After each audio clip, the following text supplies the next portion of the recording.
তদন্তের মোড় ঘুরিয়ে দিয়ে আসল অপরাধীর নামটা স্বয়ম্ভুকে জানিয়ে দিল জগদ্ধাত্রী। হ্যাঁ বন্ধুরা, সংকল্পের মায়ের খুব কাছের কিছু বন্ধু জগদ্ধাত্রী পুজো উদযাপন করতে গিয়ে ষড়যন্ত্রের শিকার হয়ে মারা গেছে।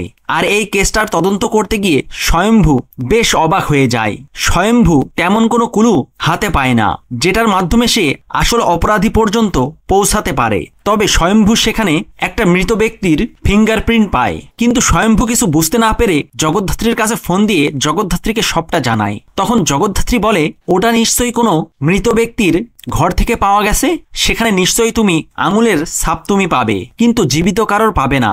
আর এটা ডেলিবারেটলি করা হয়েছে।